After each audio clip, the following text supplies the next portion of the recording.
नमस्कार, the edu magic पर आप सबका स्वागत है। आज का टॉपिक है आर्टिफिशियल रेन यानी कि कृत्रिम बारिश। वो बारिश जो इंसानों के द्वारा करवाई जाती है। हाल ही में दिल्ली के पोल्यूशन ने सबकी ओर अपना ध्यान खींचा। दिल्ली का AQI 900 के ऊपर चला गया था, जो बहुत ही डिट्रीमेंटल स्टेज थी मतलब कि तो वहाँ पर कृत्रिम बारिश कराने का प्रस्ताव रखा गया, यानी कि आर्टिफिशियल रेन। आर्टिफिशियल रेन कैसे होती है? तो इस टेक्निक को कहा जाता है क्लाउड सीडिंग, यानी कि बादलों की सीडिंग करना। हिंदी में इसे मेघ बीजारोपण कहते हैं, मेघ बीजन कहते हैं, यानी कि बादलों के बीज बोना। तो अब ये कैसे होती है, क्या होती है क्लाउड सीडिंग? बहुत इंटरेस्टिंग टॉपिक है और बहुत ही अच्छा टॉपिक है। हर व्यक्ति को ये जानना चाहिए कि नकली बादल कैसे बनाए जाते हैं। देखिए, नकली बादल बनाने की प्रक्रिया बिल्कुल असली बादल बनाने की प्रक्रिया ही होती है। अब होता क्या है, क्लाउड सीडिंग मौसम को परिवर्तित करने यानी कि वेदर मॉडिफिकेशन की एक टेक्निक है।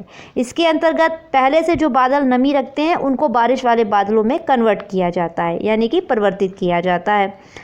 अब वायुयान या ग्राउंड बेस्ड जनरेटर्स के माध्यम से बादलों में silver iodide, potassium iodide, silver chloride या सामान्य नमक का स्प्रे किया जाता है बादलों के बीच में जाकर, हवाई जहाज या मिसाइल के माध्यम से। अब ये रसायन वहाँ पर नाभिक की सुविधा देते हैं। इनके जो क्रिस्टल्स होते हैं वो एक नाभिक का काम करते हैं, यानी न्यूक्लियस का काम करते हैं। उसके चारों ओर वहाँ पर जो जलवाष्प है, जो छोटी छोटी बूंदें हैं, जो भारी नहीं है, जो बरस नहीं सकती, वो इस न्यूक्लियस के चारों ओर चिपकने लगती हैं और बड़ी बूंद का रूप ले लेती हैं, यानी कि बड़ी और भारी बूंद का रूप लेती हैं। और इस तरह ये प्रक्रिया चलती रहती है और काफ़ी बड़े बड़े बादल वहाँ पर बनने लगते हैं और कॉम्पैक्ट होकर बूंदें भारी होने लगती हैं। अब ये बूंदें जब भारी हो जाएंगी या बादल भारी हो जाएंगे तो ये वहाँ पर नहीं ठहरेंगे, ये बारिश के रूप में नीचे गिरेंगे अपने वजन के कारण और ग्रेविटी के कारण। क्योंकि इनका वजन बहुत ज़्यादा है तो ये ग्रेविटी के कारण अब नीचे बरसने लगते हैं, जिसे हम कहते हैं आर्टिफिशियल रेन, कृत्रिम बारिश। तो आपको समझ में आ गया होगा कि कृत्रिम बारिश कैसे होती है।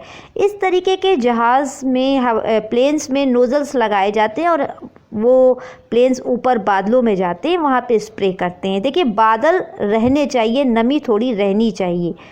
तो अब आपको समझ में आ गया होगा, जब बादल बनते हैं तो कहीं बारिश होती भी और कहीं नहीं होती है, इसका ड्रॉबैक है। देखिए, साथ ही एक स्थान पर हो सकता है जहाँ पर ये प्रयोग किया गया है वहाँ पे भयंकर बाढ़ आ जाए, भयंकर स्नोफॉल हो जाए और दूसरे स्थान जस्ट बगल वाले स्टेट में सूखा पड़ जाए। इसे रेन थेफ्ट भी कहते हैं, क्योंकि स्टेट एक दूसरे पर आरोप लगाते हैं कि तुमने मेरी बारिश कृत्रिम बारिश के जरिए ले ली, क्योंकि बादल तो वहीं बरस गए सारे।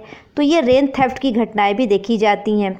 ठंडे बादल में अगर क्लाउड सीडिंग करनी हो तो सिल्वर आयोडाइड, सिल्वर क्लोराइड और शुष्क बर्फ। वहीं गर्म बादलों में क्लाउड सीडिंग करनी हो तो कॉमन सॉल्ट का उपयोग किया जाता है। तो ये एक अंतर है जो आपसे एग्जाम्स में पूछा जा सकता है। UPSC में अक्सर इस तरीके के सवाल भी आते हैं, तो आपको ये समझना चाहिए। अच्छा, अब दिल्ली में देखते हैं कि आगे क्या होता है। लेकिन हाँ, ये है कि विश्व में इस टेक्निक का उपयोग खूब किया जा रहा है। बीजिंग ओलंपिक में भी किया गया है और हमने इंडिया में भी इसका उपयोग देखा है।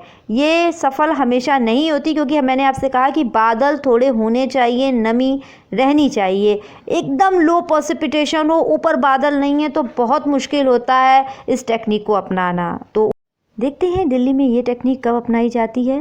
वैसे आपका दिन शुभ हो। नमस्कार।